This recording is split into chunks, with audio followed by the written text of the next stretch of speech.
जी अस्सलाम वालेकुम बॉयज। ये टॉपिक है हमारा सेट्स और हम इसकी वीडियो बना रहे हैं।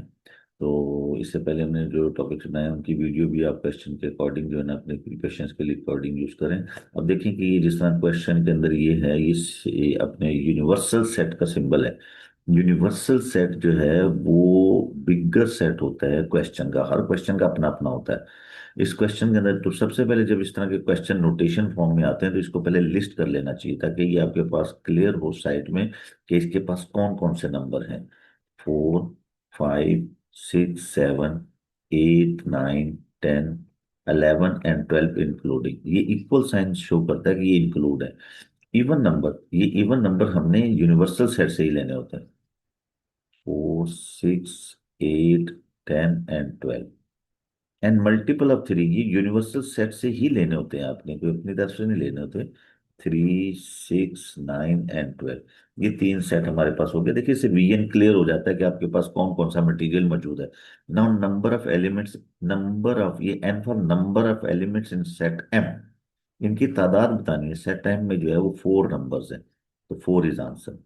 इनकी तादाद n show number of elements in set m। Write down the set E intersection m।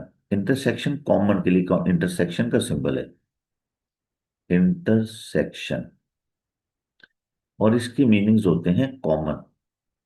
Common between दो बोथ। इन दोनों में जो कॉमन एलिमेंट है वो एक आपका पास 6 है और 12। यस, ये दो कॉमन है सिर्फ ओनली। इनकी तादाद में मैंने जस्ट लिस्ट करना था। ये 6 and 12। Yes. Y belong to E union M complement. Right down a possible value of. तो हाँ, पॉसिबल वैल्यू हमने कोई एक नंबर देना है। तो यूनियन में ये दोनों सेट आते हैं, यानी कि यूनियन में ये इवन भी और ये मल्टीपल ऑफ थ्री। तो कॉम्प्लीमेंट का मतलब होता है other than this, in union के अलावा। जब हम ई यूनियन एम करते हैं, ई यूनियन एम, तो इसमें आपके पास 2 भी आएगा, 3 भी आएगा, 4 भी आएगा, 6, 8, 9, 10 और 12 ये सब आ जाएंगे। जब हम इसका कॉम्प्लीमेंट करते हैं, E union M complement, complement other than this, इसके अलावा आप इसमें से 1 भी लिख सकते हैं, 5 भी लिख सकते हैं, 7 भी लिख सकते हैं, 11 भी लिख सकते हैं। ये सारे इसके आंसर हो सकते हैं। Now question number 2। Question number 2 में हमारे पास in the Venn diagram shade this region. देखिए इसको डिफरेंट तरीके से जो है ना वो शेड, जब जब आपके पास ये थ्री सेट्स का जब शेडिंग होता है जरा थोड़ा सा क्रिटिकल होता है।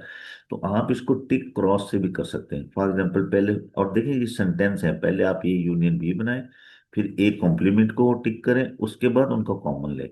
ए यूनियन बी आपके पास ये होगा, ये होगा, ये होगा, यूनियन में सब कलेक्शन आ जाती है। और जब आप एक कॉम्प्लीमेंट लेते हैं, सी कॉम्प्लीमेंट का मतलब सी के अलावा ये भी होगा, ये भी होगा, ये भी होगा, ये बाहर वाला भी होगा। और जब हम कॉमन की बात करते हैं, इन दोनों के इंटरसेक्शन की, तो कॉमन का मतलब है वेयर दीज बोथ टिक। जहां ये दोनों टिक हैं ये वाला शेड हो जाएगा। ये दोनों में कॉमन है ये रीजन। ये ऐसे ये जो है ना ये शेड हो जाएगा, इस तरह से हम शेड कर सकते हैं। ये शेड होगा इसमें। बाकी शेयर ही नहीं होगी। कॉमन में सिर्फ जो कॉमन जहाँ पे डबल टिक आता है वो कॉमन होता है। और जब यूनियन, अगर फॉर एग्जांपल इसी को हम यूनियन कर देते तो फिर डबल टिक और सिंगल टिक वाला सारा ही आ जाता है इसमें।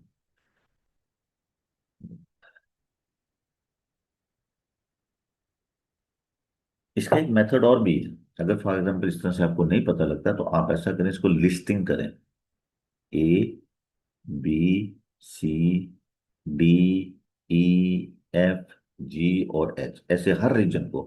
अब उसके बाद आप देखें इसके यूनिवर्सल सेट में तो ये सब आ जाएंगे, A B C D E F और जी, जी और एच। यस, ये सब आ जाएंगे। लेकिन जब आप सेट ए को करते हैं तो उसमें आएगा आपके पास ए बी डी एंड ई। और जब आप बी सेट लेते हैं तो वो आपके पास आएगा B C D and F. लेकिन यहाँ इन दोनों की यूनियन है, तो इन दोनों की यूनियन ले लें। वो आपके पास बन जाएगी A B C D E and F. इन दोनों की कलेक्शन आ जाएगी। जब आप सी कॉम्प्लीमेंट लेते हैं, सी सी सेट में आपके पास है डी ई एफ और जी। और जब आप इसका कॉम्प्लीमेंट लेते हैं, सी कॉम्प्लीमेंट, तो वो होता है अदर देन दिस, इनके अलावा। उसमें ए आएगा, बी आएगा, सी आएगा, और एच आ जाएगा। अब हमने इन दोनों का इंटरसेक्शन लेना है, A union B intersection C complement. तो इन दोनों का कॉमन क्या होगा? ए होगा, ये बी कॉमन होगा और सी कॉमन होगा, बी और सी। इसके अलावा कोई कॉमन नहीं है, ई एफ एच। तो ये आपके पास इन तीनों शेड, ये वाला रीजन, ये वाला रीजन, ये तीनों शेड हो जाएंगे। ये भी एक तरीका है इसका करने का। अगर ना हो रहा हो तो आप इस तरह से छोटी सी एक्टिविटी भी रख सकते हैं। नाउ क्वेश्चन नंबर 3 सिंपली, तो इसमें भी टिक क्रॉस है कि आपके पास देखेंगे दोनों को कॉमन है, तो ये तो simple A intersection B region है। आगे चलें।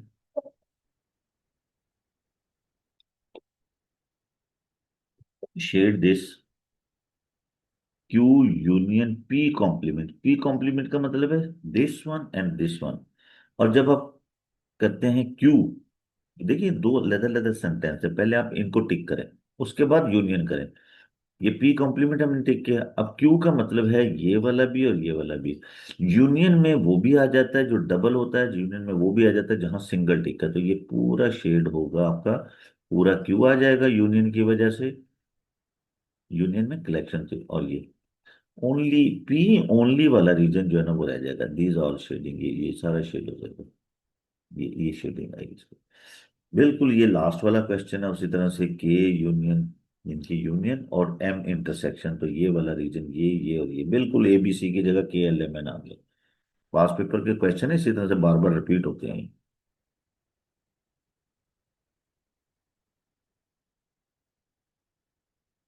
ये यूनिवर्सल सेट है, फुटबॉल और बास्केटबॉल, ये टीमें आपके पास।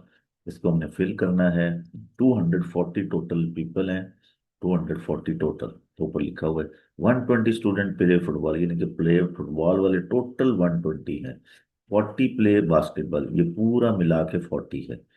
90 student play football but not basketball, तो बास्केटबॉल से बाहर ये वाले 90 हैं। अब क्योंकि फुटबॉल वाले टोटल जो है 120 है, तो हम यहाँ पे 30 दे देंगे। ये जब 30 देंगे तो बास्केटबॉल वाले टोटल 40 हैं, तो यहाँ 10 आ जाएगा, क्योंकि हमने इसे 40 बनाना है। यानी कि ये 30 जो है ये फुटबॉल भी खेल रहे हैं, बास्केटबॉल भी खेल रहे हैं। जब हमने फुटबॉल का पूछा तो इन्होंने भी बताया, तो 120 हो गया। जब बास्केटबॉल का पूछा तो ये 30 भी हाथ खड़ा करेंगे, और ये भी जो है ना 40 हो जाएंगे। अब बाकी इसमें से आप ये बन जाएगा 100, 130, 130 इसमें से माइनस करें, तो ये आपके पास 110, 110 है जो कोई प्ले नहीं ले रहा, कोई गेम नहीं ले रहा। अब आपके पास यहां से वो कहता है कि ये आप इसकी वैल्यू फाइंड करें।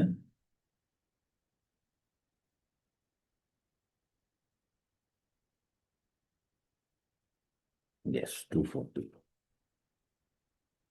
F complement intersection B complement, जब एफ कॉम्प्लीमेंट लेते हैं तो आपके पास ये होगा और ये होगा। जब आप बी कॉम्प्लीमेंट लेते हैं तो ये होगा और ये होगा। तो ये वाला जो है ना दोनों में आ रहा है। ये तो ये क्योंकि इंटरसेक्शन है तो सिर्फ बाहर वाला जो शेड होगा।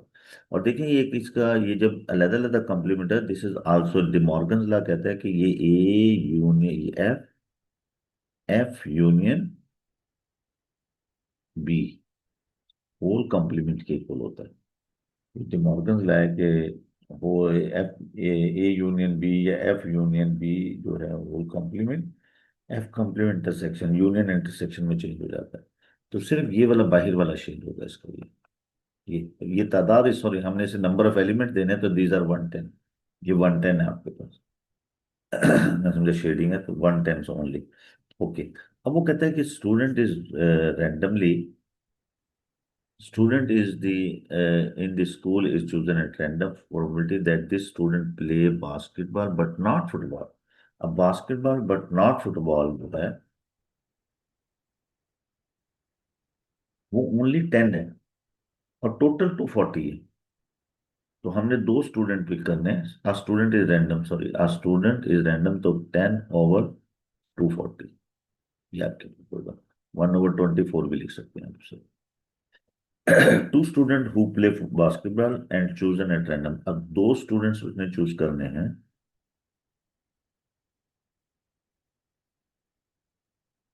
सेट्स के अंदर प्रोबेबिलिटी लाजमी आती है। Two student who play football are chosen at random, find the probability that they both also play football.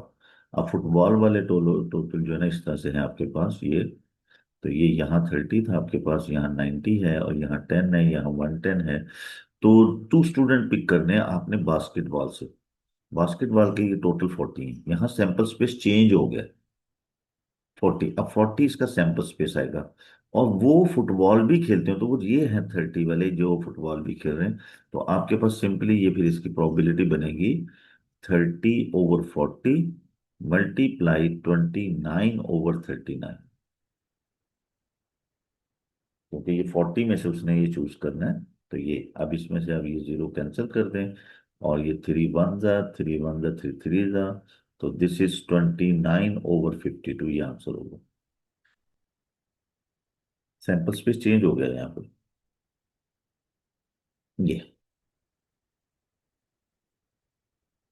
देखें, बिल्कुल सेम टाइप की एक्टिविटी है, पेपर 4 में आती है। This year 40 student have each travelled by one or more of the travelling mode. 7 have travelled only, ये वाले जो रीजन होते हैं ये ओनली रीजन होते हैं। 7 यहाँ आएगा प्लेन में। 11 have travelled only by train, तो ये आपके पास 11 आएगा। ये ओनली रीजन होता है, ये कंबाइंड रीजन होते हैं, overlapping region. 9 have travelled only, 9 यहाँ आएगा। पी इंटरसेक्शन टी 8, ये पूरा इंटरसेक्शन है। अब हमें ये नहीं पता कि यहाँ कितने होंगे और इसमें, क्योंकि ये ओवरलैपिंग दूसरे तीसरे के साथ भी कर रहा है, तीनों में ओवरलैपिंग है। तो हम यहाँ करते हैं एक्स रख लेते हैं। तो डेफिनेटली ये टोटल, क्योंकि ये वाला रीजन जो पी इंटरसेक्शन टी 8 है, तो यहाँ पे 8 - x होगा, क्योंकि फॉर एग्जाम्पल ये 2 है, तो यहाँ 6 होने चाहिए। इसी तरह से पी बी टी जो है ये आपके पास है 3, तो यहाँ 3 - x होगा। यहाँ पे 6 - x होगा, क्योंकि ऑलरेडी एक्स यहाँ पे आ गया। फर्स्ट क्या ये 3 है, तो यहाँ 3 आना चाहिए ताकि ये टोटल 6 हो जाए। अब ये वाले जो मिला के, क्योंकि ये और ये 27 है, तो बाकी 13 बच जाता है, क्योंकि टोटल ये है। तो आपके पास ये वाले मिला के 8 - x + x, ये वाला और ये +3 - x + 6 - x = 13। यानी कि ये रीजन इनको मिला के 13 है। बाकी तो ये सारा 27 है बाहर, टोटल 40 में से 13। तो इसमें से ये एक्स तो कैंसिल हो गया। ये आपके पास 11 और ये 6, 17 -2x = 13। 13 इधर जाके माइनस करें इसमें से, तो ये 4 बचेगा। दिस इज 2x, ये उधर जाके प्लस हो गया। तो x की वैल्यू आपके पास 2 आ जाती है। तो यहाँ पे 2 होगा, इधर 6 होगा, इधर आपके पास 1 होगा, और इधर आपके पास 4 होगा। ये इसकी फिलिंग हो जाती है। नेक्स्ट वो क्या कहता है आपके पास, ओके, तो अब वो कहता है कि आपके पास यूनियन के की कॉम्प्लीमेंट, यूनियन, ये P complement, P union B आपके पास ये आ गया।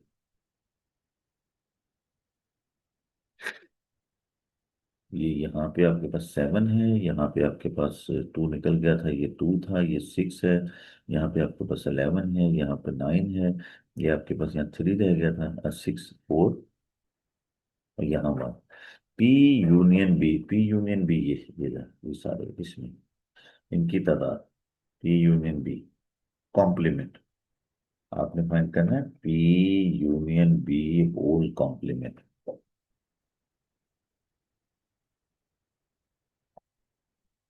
इसके अलावा ये ओनली 11, ये इसके अलावा इन यूनियन में ये दोनों आ जाते हैं 11। Use set notation complete the statement. Union का कॉम्प्लीमेंट, यूनियन कॉम्प्लीमेंट, क्योंकि सारे एलिमेंट इनके अंदर आ गए हैं, और इनकी यूनियन जो है वो सारे बन जाते हैं। यूनियन में ये ऑल आ जाते हैं और उनका कॉम्प्लीमेंट ये बाहर वाला है, तो दिस इज एम्प्टी, यहाँ कुछ भी नहीं है। तो आपका इसका आंसर होगा सिंपल एम्प्टी सेट। ये इसको हम एम्प्टी सेट कहते हैं। इसको इसको फाइव से भी रिप्रेजेंट करते हैं, इसको ऐसे भी लिख सकते हैं, और इसको एम्प्टी सेट भी कह सकते हैं। एम्प्टी सेट क्योंकि बाहर कुछ नहीं है उनकी यूनियन से। नेक्स्ट आपके पास जो है वो हो जाता है प्रोबेबिलिटी सेट के साथ लाजमी आता है भाई। Two students are chosen at random. Calculate the probability that they both have traveled by only plane. अब प्लेन आपके पास जो है वो हमने देखा था ओनली बाई प्लेन। प्लेन के टोटल कितने बनते हैं? टू स्टूडेंट्स है ना। तो प्लेन में आपके पास यहाँ 7 था, ये हम बना लेते हैं यहाँ पे। यहाँ 2 था आपके पास, इधर आपके पास 6 था, यहाँ आपके पास 7 था। यस, फर्स्ट 7 है, फिर उसके बाद यहाँ 3 बच गया था। तो ये आपके पास ये प्लेन है, इसमें से चुनना है। तो two student choose random, total sorry total जो है वो आपके पास 40 है। और आपने calculate the probability that they both have travelled only by plane. Only by plane का मतलब ये है, तो ये आएगा 7/40 मल्टीप्लाई 6/39। तो 3 2 जा 3 13 जा 2 1 जा 2 20 जा। तो ये आपके पास 7/0, और ये 260, ये आंसर होगा इसका। ओनली ओनली प्लेन का मतलब ये वाले कंबाइन नहीं हो। Two student at random and from the those who travelled by train. Train यहाँ आ जाती है आपके पास, ये इसमें वन है, तो ये ट्रेन। अब आपका सैंपल स्पेस चेंज हो गया, ये आपके पास बन गया 8 9, और ये 20 आपका जो है सैंपल स्पेस हो गया, क्योंकि चेंज कर दिया। अब वो कहता है probability that they both have also travelled by plane, और वो प्लेन वाले भी हों। वो प्लेन वाले ये 8, प्लेन वाले यानी कि जो ट्रेन ले रहे हैं और वो प्लेन वाले भी हों, तो आपके पास ये प्रोबेबिलिटी बन जाती है 20, और उसमें से ये 8, और फिर उसके बाद 7/19। तो ये 4 2 है, 4 10 है, तो ये 2 1 है, 2 5 है, तो दिस इज 7/95, ये आंसर हो जाएगा इसका। तो देखिए क्वेश्चन स्टेटमेंट को अंडरस्टैंड करें और उसकी बार बार सुने से क्वेश्चन स्टेटमेंट को अंडरस्टैंड करें और उसके मुताबिक चलें। अब देखिए ये स्टैटिस्टिक है, चलें हम यहाँ पे ये करते हैं, नेक्स्ट वीडियो बनाते हैं।